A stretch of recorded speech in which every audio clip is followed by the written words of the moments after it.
चौथा चरण आपकी योजना, आपके अधिकार, आपकी सरकार, आपके द्वार कार्यक्रम का चल रहा है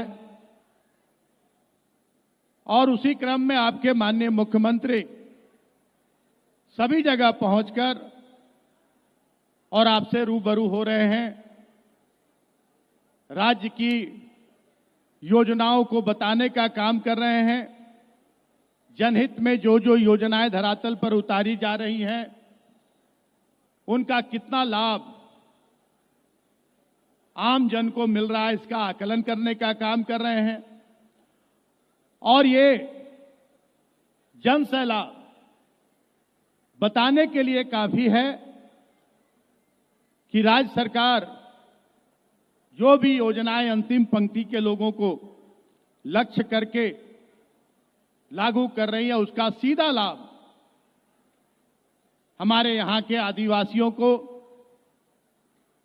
यहां के पिछड़ों, यहां के हमारे अनुसूचित जनजाति के, अनुसूचित जाति के लोगों को, यहां के गरीबों को, यहां के शोषितों, वंचितों और यहां के सभी गरीबों को राज्य की महत्वाकांक्षी योजनाओं का लाभ मिल पा रहा है। पहले भी बहुत सरकारें थी। इस राज्य का गठन हुए 24 वर्ष हो गए, लेकिन कोई सरकार आपके द्वार नहीं आती थी। जनता का चप्पल घिस जाता था।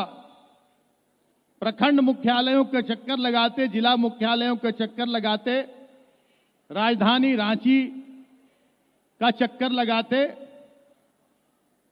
लेकिन ना कोई योजनाएं अंतिम पंक्ति के लोगों को लक्ष्य करके लागू की जाती थी और न किसी योजना का लाभ आम जनता को मिलता था। इस राज्य का निर्माण हमारे वीर सपूतों ने, इस राज्य के निर्माता देशमगुरु शिबू सोरेन, जिन्होंने अपनी पूरी जवानी जंगलों में बिता दी, भूखे प्यासे रहकर, अपने घर परिवार से दूर रहकर, कि हमें अलग राज्य लेकर यहां के हमारे जो आदिवासी हैं, यहां के जो हमारे पिछड़े लोग हैं, यहां के गरीब हैं, यहां के गरीब अल्पसंख्यक समुदाय के लोग हैं, उनको उनका हक अधिकार दिलाना है। जिस समय इस राज्य को अलग कराने का आंदोलन चल रहा था, आपके देशमगुरु शिबू सोरेन जी ने सपने में भी नहीं सोचा होगा कि मुझे राज्य अलग कराकर और इस राज्य का मुख्यमंत्री बनना है, मंत्री बनना है, इस राज्य पर राज करना है, यह कभी नहीं सोचा था। उनकी यह मंशा थी कि जब तक हम अलग राज्य नहीं लेंगे, अपने झारखंड वासियों को हम उनका हक अधिकार नहीं दिला पाएंगे। क्योंकि बिहार के समय झारखंड, जो आज हमारा भौगोलिक क्षेत्र है झारखंड का, इधर ध्यान बहुत कम रहता था। जो भी योजनाएं लागू होती थी, मध्य बिहार को लक्ष्य करके, उत्तर बिहार को लक्ष्य करके, झारखंड का सिर्फ दोहन होता था। और लंबी लड़ाई के बाद झारखंड राज्य तो ले लिया गया, लेकिन इसका जो मूल मकसद था, मूल उद्देश्य था, उससे सभी सरकारें भटक गई। सिर्फ इस राज्य की जल जंगल, जमीन, यहां की खनिज संपदा का दोहन होता रहा और राज्य की जनता का शोषण होता रहा। राज्य की जनता को अपने वोट की मशीन समझकर सभी राजनीतिक दलों ने उनका वोट लिया और इस राज्य को लूटने और लुटवाने का काम किया। ये मैं दावे के साथ सभी मंचों पर कहूंगा कि किसी सरकार को 2019 तक राज्य की जनता की चिंता नहीं थी कि राज्य की जनता को कैसे रोटी मिलेगा, कपड़ा मिलेगा, मकान मिलेगा, कैसे रोजगार मिलेगा, कैसे पीने का पानी मिलेगा, कैसे स्वास्थ्य की अच्छी सुविधा मिलेगी, कैसे अच्छे स्कूल होंगे, यातायात की सुविधा कैसे मिलेगी, अच्छी सड़कें कैसे बनेगी। किसी सरकार को कोई चिंता नहीं थी। लेकिन एक कहावत है कि ऊपर वाले के घर देर है अंधेर नहीं, और एक और कहावत है देर आए दुरुस्त आए। दोनों एक साथ चरितार्थ हुआ 2019 के दिसंबर में। आपने गढ़वा, लातेहार, मनिका और अन्य क्षेत्रों की जनता ने झारखंडी जन सरोकार की सरकार, झारखंडियों को हक अधिकार दिलाने वाली सरकार, झारखंडी मानसिकता की सरकार गठन कराने का काम किया, और झारखंड मुक्ति मोर्चा के नेतृत्व में इंडिया गठबंधन, कांग्रेस, झारखंड मुक्ति मोर्चा, राष्ट्रीय जनता दल की सरकार बनी। और पहले दिन से ही अंतिम पंक्ति के लोगों को लक्ष्य करके योजनाएं लागू होने लगी। एक और कहावत बताऊं, सर मुड़ाते ओले पड़े वाली कहावत भी चरितार्थ हुई। सरकार हमारी जैसे बनी, माननीय मुख्यमंत्री जी ने शपथ लिया और राज्य के खजाने का जायजा लिया कि राज्य के कोष में कितने पैसे हैं, उसी अनुरूप हम योजनाएं लागू करेंगे और राज्य की जनता को उनका हक अधिकार दिलाएंगे।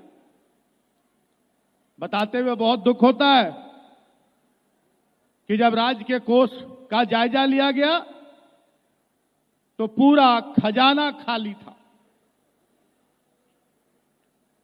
राज्य के कोषागारों में विभिन्न विभागों के बिल ऐसे पड़े हुए थे, सरकार के खजाने में पैसा नहीं था, कर्मचारियों को तनख्वाह देने तक के पैसे नहीं थे। आपके माननीय मुख्यमंत्री ने उस समय, हमारे मीडिया के साथी यहां हैं, उस समय माननीय मुख्यमंत्री ने सीना ठोक कर कहा था, भले ही राज्य का खजाना खाली है, लेकिन हम सारी स्थितियों को अनुकूल कर लेंगे और जो वादे हम जनता से करके आए हैं, एक एक वादों को हम पूरा करेंगे और जनता को उनका हक अधिकार दिलाकर दम लेंगे। और पहले दिन से ही काम शुरू हुआ। हम लोगों ने राज्य की अर्थव्यवस्था भी, आर्थिक स्थिति भी सुधारने में का पहल शुरू किया और योजनाएं भी लागू करनी शुरू की। सबसे पहले हम लोगों ने सर्वजन पेंशन योजना की शुरुआत की,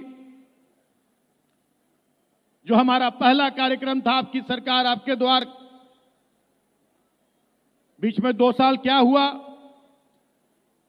वो भी आप लोगों को अच्छी तरह से पता है कि सरकार का खजाना तो खाली था, सारी व्यवस्था चरमराई हुई थी और उसके ऊपर कोविड का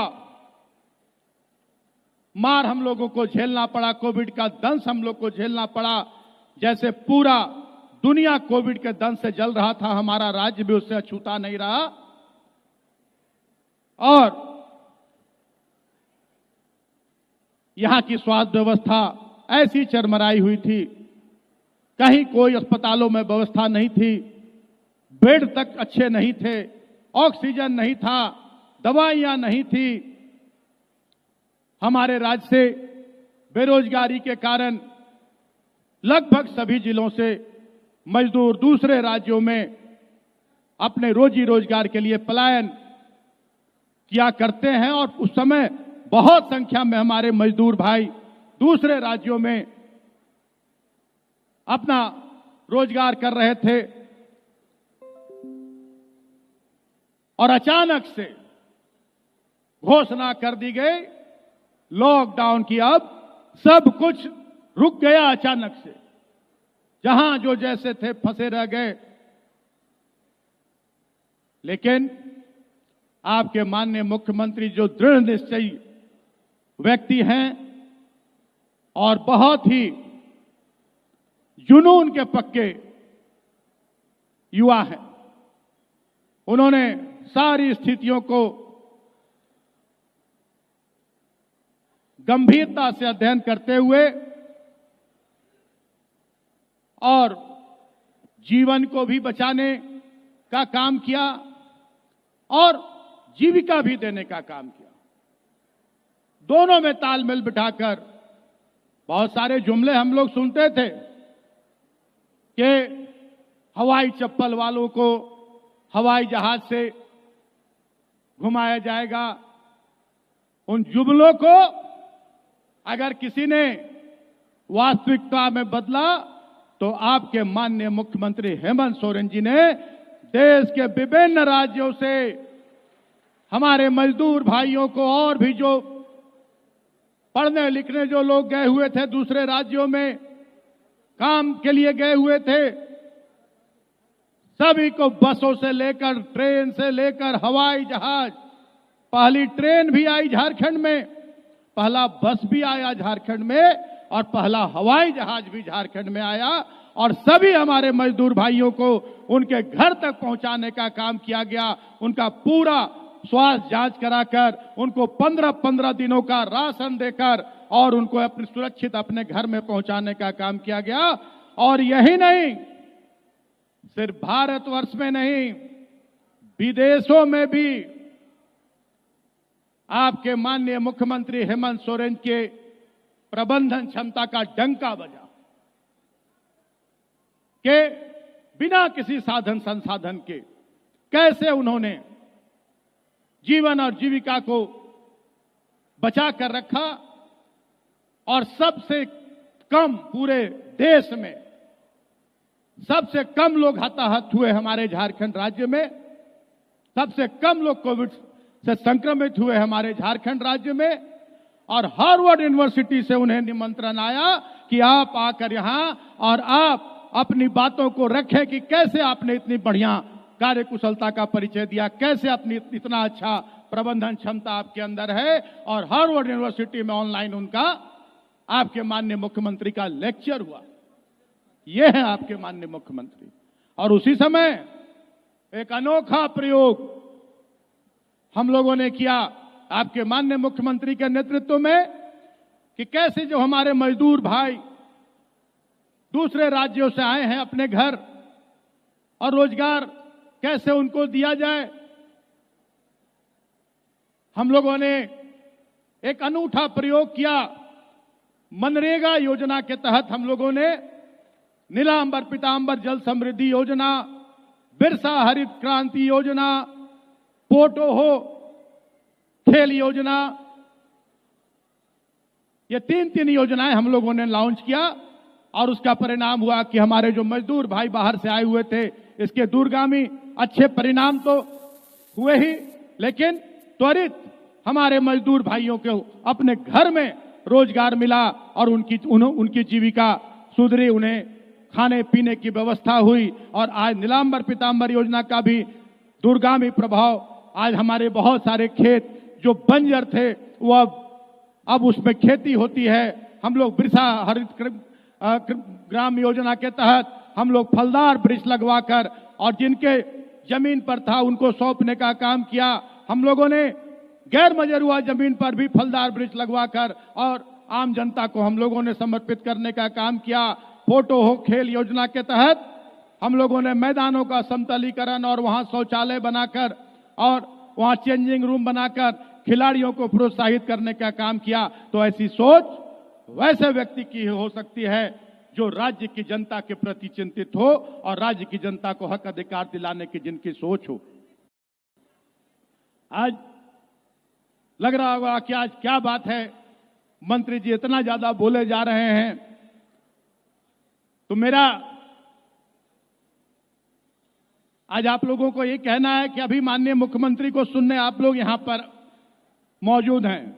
लातेहार की जनता से भी रूबरू होता रहता हूं और गढ़वा की जनता से तो निरंतर रूबरू होता रहता हूं, मिलता जुलता रहता हूं। लेकिन जब तक माननीय मुख्यमंत्री सुबह से रांची में भी रह के कैसे हम गढ़वा की जनता को, कैसे हम लातेहार की जनता को हम उनका हक अधिकार दिला सके, इस पर काम करते रहते हैं। अधिकारियों के साथ चिंतन मंथन करते रहते हैं। उन्हें वहां से निकलने में विलंब हुआ है, लेकिन अब मुश्किल से 15 मिनट भी नहीं लगेंगे, माननीय मुख्यमंत्री आपके बीच होंगे। और मैं बहुत लंबा चौड़ा भाषण नहीं दूंगा, मैं इतना ही कहूंगा कि ये सरकार आपकी सरकार है, ये जन सरोकार की सरकार है और सर्वजन पेंशन से लेकर आपको मैया सम्मान योजना तक देने वाली आपकी ये सरकार है। आज तक किसी सरकार को आपकी चिंता नहीं थी, आपको हक अधिकार दिलाने की सोच नहीं थी, सिर्फ आपके वोट से मतलब था। कभी जात पात में बांटो, कभी हिंदू मुसलमान में बांटो, कभी इस बार का उनका नारा है बांग्लादेश, क्योंकि काम तो किया नहीं। और जब आज काम हो रहा है, एक एक जनता को उनका हक अधिकार मिल रहा है, तो अब बांग्लादेश, आप सभी जानते हैं कि देश की सीमा की रक्षा करने की जिम्मेदारी किनकी होती है? आप बताइए, देश के सीमा की रक्षा कौन करता है? किसकी जिम्मेदारी होती है? किस सरकार की जिम्मेदारी होती है? तो जब केंद्र सरकार की जिम्मेदारी होती है तो केंद्र सरकार कोई भी घुसपैठ रोके, केंद्र सरकार सीमा सुरक्षित रखे और देश की जनता को सुरक्षित रखे। ये आपका चुनावी जो आपका हथकंडा है, ये जनता कभी आप सफल नहीं होने देगी। चाहे कितना भी आप हवाई जहाज, हेलीकॉप्टर उतार लें, कितने भी मेहमानों को ले आए, जनता को अब हक अधिकार चाहिए। आज क्यों नहीं किसी सरकार ने बिजली फ्री कर दिया? क्यों पहले की सरकार के पास साधन संसाधन नहीं थे? आज हम लोगों ने 200 यूनिट बिजली मुफ्त कर दिया है और 200 यूनिट बिजली आप अपने घर में जलाएंगे, आपका बिल सरकार जमा करेगी। ये आपकी सरकार है। और कोई भी आम आदमी, कोई भी साधारण आदमी 200 यूनिट से ज्यादा बिजली नहीं जलाएगा। ये आपकी सरकार की सोच है, तो उनके कलेजे पर सांप लौटता है। बकाया बिल हम लोगों ने माफ कर दिया।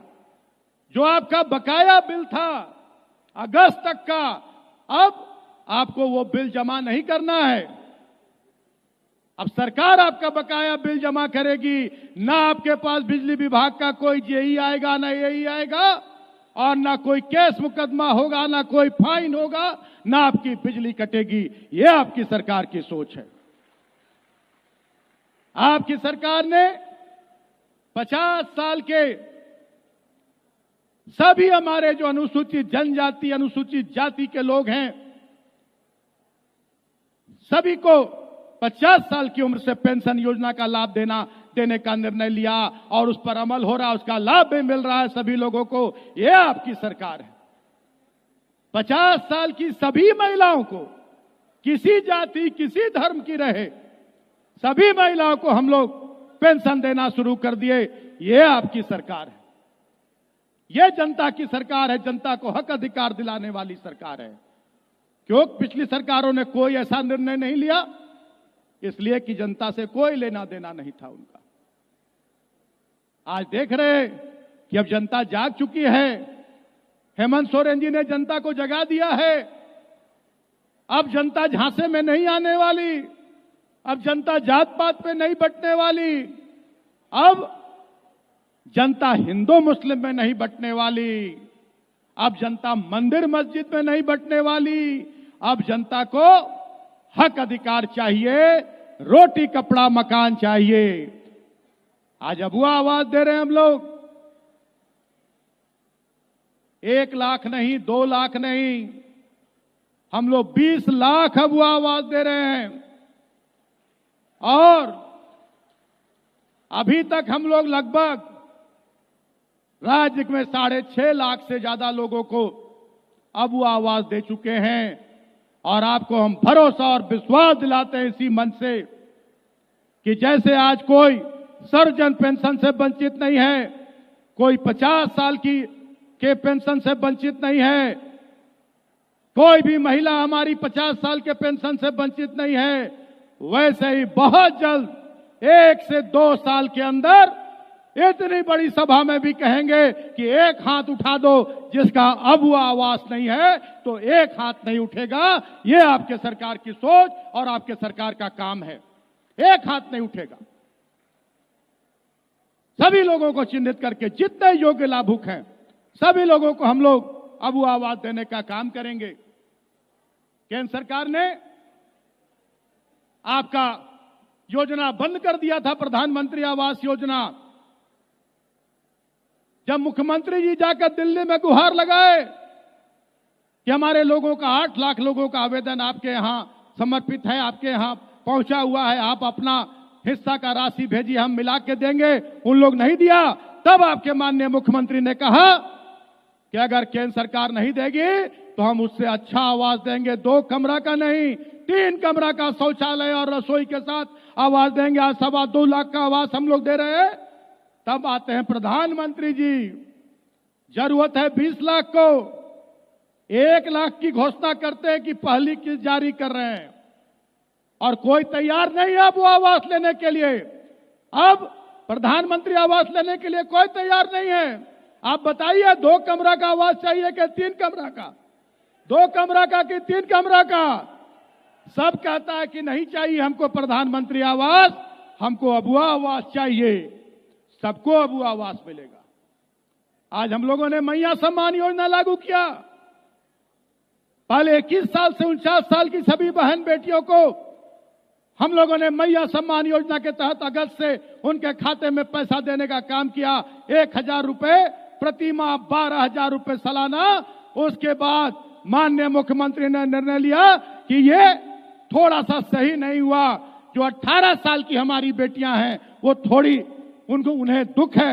हम लोगों ने 18 साल की उम्र से मैया सम्मान योजना देने का काम किया और अब हमारी बेटियां, हमारी बहनें, हमारी माताएं 18 साल से अंतिम सांस तक सरकार का पैसा उनके घर पहुंचेगा। एक एक लोगों के घरों में 5 से 7,000, 8,000 रुपए महीने हम लोग देने का काम कर रहे हैं। आपके मुख्यमंत्री ने कहा है कि 1-2 साल के अंदर हम लोग एक एक घर को 1-1 लाख रुपया देने का काम करेंगे। ये आपकी सरकार है। अगले साल हम लोग इसको बढ़ा के 1,250 करने जा रहे हैं। उसके अगले साल 1,500 करेंगे। और जो आज तक आपका शोषण करते आए झारखंडी विरोधी लोग चले गए हैं कोर्ट में कि मैया सम्मान योजना को बंद होना चाहिए, राज्य का खजाना लुटा रहा है। जब हाथी उड़ रहा था, विदेशों में रोड शो हो रहे थे, तब राज्य का खजाना नहीं लूट रहा था। आप हमारे पीछे जो बहनें माताएं बैठी हैं, आप हाथ उठाकर बोलिए, क्या मैया सम्मान योजना बंद होना चाहिए? नहीं ना, मैया सम्मान योजना बंद होना चाहिए। तो वैसे लोगों से सावधान रहिए जो आपका हक अधिकार छीनने का काम करते हैं। हम किसी कीमत में मैया सम्मान योजना बंद नहीं होने देंगे और हर महीने की 15 तारीख को हमारी बेटियों, हमारी बहनों के खाते में हम लोग पैसा भेजने का काम करेंगे। ये आपकी सरकार है, ये आपकी सरकार की सोच है। और जो लोग पिछले दरवाजे से फिर चाह रहे हैं कि हम सत्ता में काबिज हो जाएंगे और फिर इस राज्य की जनता का शोषण करेंगे और इस राज्य को लूटने का काम करेंगे, वो अब कभी अपनी मंशा में कामयाब नहीं होंगे। इसका मुझे पूरा भरोसा है, पूरा विश्वास है कि राज्य की जनता अब जाग चुकी है और आपके माननीय मुख्यमंत्री ने राज्य की जनता को जगाने का काम किया है और निरंतर नई नई योजनाएं जनता के लिए लागू की जा रही हैं। अगर योजनाएं गिनाने लगे हमारी बेटियां बैठी हुई हैं, देखिए सामने स्कूल की बेटियां बैठी हुई हैं। आज हम लोगों ने सावित्रीबाई फुले योजना लागू करने का काम किया। सावित्रीबाई फुले योजना का भी सीधा लाभ हमारी बेटियों को मिल रहा है। अब पढ़ाई के लिए वो माँ बाप पर बोझ नहीं है। 8वां से लेकर 12वां क्लास तक हम लोग 40,000 रुपया अपनी बेटियों को देने का काम कर रहे हैं। 8वां में 2,500, 9वां में 2,500, 10वां, 11वां, 12वां में 5-5 हजार। और जैसे हमारी बेटी 19 साल की होगी, हम 20,000 एक साथ अपनी बेटियों के खाते में देंगे। ये हमारे सरकार की योजना है, ये हमारे सरकार का काम है। साइकिल दे रहे हैं, किताब दे रहे हैं, सारी सुविधाएं दे रहे हैं कि हमारी बेटियां अब अपने मां बाप पर बोझ ना बने। जो गरीब मां बाप ये सोचते थे कि अरे बेटी को तो शादी कर देना है, 6ठा 7वां पढ़ा दो, उसके बाद घर में बिठा दो और शादी करके ससुराल भेज दो, अब उनको अपनी बेटियों को पढ़ाने की चिंता नहीं करनी है। सरकार आपकी बेटियों को पढ़ाने का काम करेगी। हम लोगों ने गुरुजी क्रेडिट कार्ड योजना लागू किया, जिसका भी सीधा लाभ हमारे होनहार युवाओं को मिल रहा है। सीधा लाभ मिल रहा है। जो लोग आईआईटी या इंजीनियरिंग या मेडिकल या किसी भी एमबीए, किसी भी व्यावसायिक शिक्षण के लिए, किसी भी उच्च शिक्षा के लिए चयनित होते हैं कॉम्पिटिटिव एग्जाम्स में, लेकिन जब उनका रिजल्ट आता है और वो रिजल्ट में पास दिखाई देते हैं और अपने माँ बाप के पास जाते, कहते इतना पैसा लगेगा एडमिशन में, तो माँ बाप कहते थे कहां से लाएंगे बेटा, इतना पैसा तो नहीं है। अब आपकी सरकार हमारे होनहार छात्रों को पढ़ाने का भी काम कर रही है। 15 लाख रुपया सीधा लोन आपको, सिर्फ अपना रिजल्ट दिखाइए और 15 लाख रुपया आपको बैंक से लोन मिलेगा। और वो लोन भी वापस तब करना है जब आप नौकरी में आ जाएंगे, आप कमाने लगेंगे और बहुत साधारण ब्याज, 4% मात्र ब्याज की दर से आपको वो लोन वापस करना है। ये आपकी सरकार है, ये युवाओं की सरकार है। हम लोगों ने इतना बढ़िया नियोजन नीति लागू किया था, इतना अच्छा नियोजन नीति हम लोगों ने लागू किया कि एक एक झारखंड के युवा उसमें नियोजित होते। लेकिन हमारे विरोधियों ने, मैं कहूंगा कि भाजपा के बड़े नेता को कोर्ट भेजा गया और कोर्ट से नियोजन नीति को निरस्त करवाया गया, रद्द करवाया गया और हमारे नौजवान नौकरी से वंचित रहे। लेकिन आपके माननीय मुख्यमंत्री इससे भी नहीं घबराए। निरंतर नौकरियां निकलती रही, जिला स्तर से लेकर राज्य स्तर तक की, और बहुत सारी नियुक्तियां हुई और बहुत सारी नियुक्तियां अभी पाइपलाइन में है। सभी में नौजवान बेरोजगारों को, जो पढ़े लिखे हमारे बेरोजगार नौजवान हैं, सभी लोगों से मैं आह्वान करना चाहूंगा कि आप थोड़ी भी चिंता ना करें, थोड़ा भी फिक्र ना करें। आपके युवा मुख्यमंत्री को आपके भविष्य की चिंता है, वैसे लोगों के भ्रम जाल में ना आए।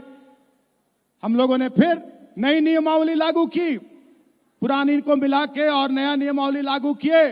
फिर इन लोगों ने भ्रम फैला दिया 60-40 नहीं चलतो, और वही लोग से पूछते कि 60-40 क्या है भाई, तो वही लोग को मालूम नहीं कि 60-40 क्या है।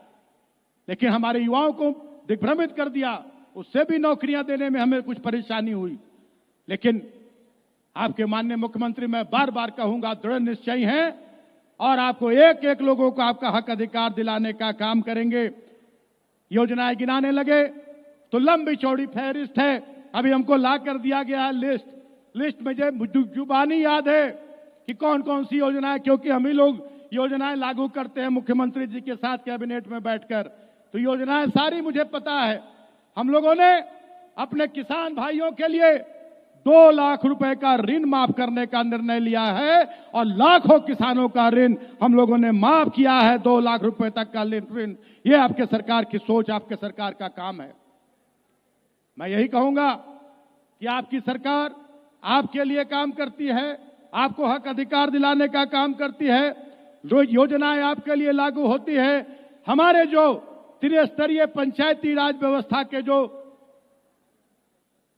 प्रतिनिधिगण हैं, जनप्रतिनिधि हैं, चाहे वार्ड पार्षद हो, चाहे मुखिया हो, चाहे बीडीसी हो, प्रमुख हो, जिला परिषद हो, आप सभी लोग सरकार की योजनाओं की जानकारी लें और सरकार की योजनाओं की जानकारी जन जन तक पहुंचाने का काम करें। और जो हमारे पढ़े लिखे, जो नहीं पढ़े लिखे, जो हमारे माताएं बहनें हैं, हमारे बड़े बुजुर्ग हैं, उनका सहयोग करें और एक एक लोगों को सरकारी सुविधा, सरकारी लाभ दिलाने का काम करें। यही काम होता है जनप्रतिनिधियों का।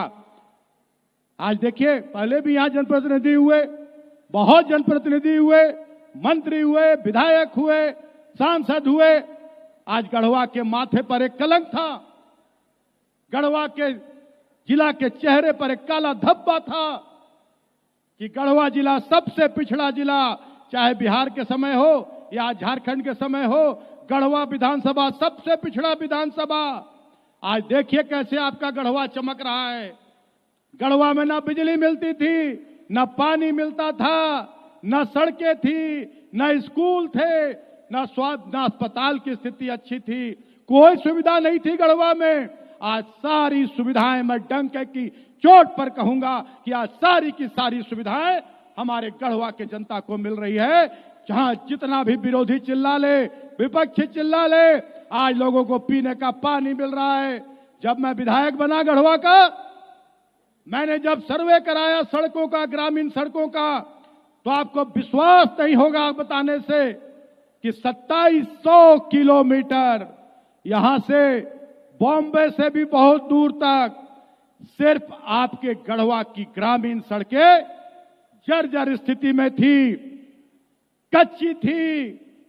एक रिकॉर्ड बनाने का काम किया आपका भाई, आपका बेटा मिथिलेश ठाकुर कि 1200 किलोमीटर सड़क, ग्रामीण सड़क आज गढ़वा में या तो बन गया है या बन रहा है। और आने वाले दिनों में मैं बस विश्वास दिलाता हूं, भरोसा दिलाता हूं कि आपको कहीं खोजने से भी एक कच्ची सड़क नहीं मिलेगी। ये मेरा प्रण है, ये मेरा निश्चय है। 4-6 घंटे बिजली के लिए तरसते थे लोग कि 4 घंटे 6 घंटे बिजली चली गई, नहीं बोलते थे लोग, बिजली आ गई। आज अगर कोई प्राकृतिक आपदा ना हो, बहुत ज्यादा आंधी तूफान, बहुत लंबी बारिश ना हो, तो गांव में मैं कहूंगा कि 20 से 22 घंटे बिजली मिलती है, शहर में 24 घंटे बिजली मिलती है।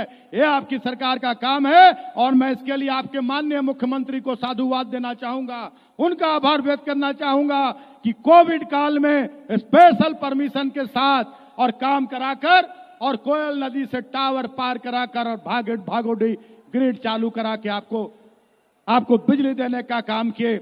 आज गढ़वा पर्यटन के क्षेत्र में विकास कर रहा है।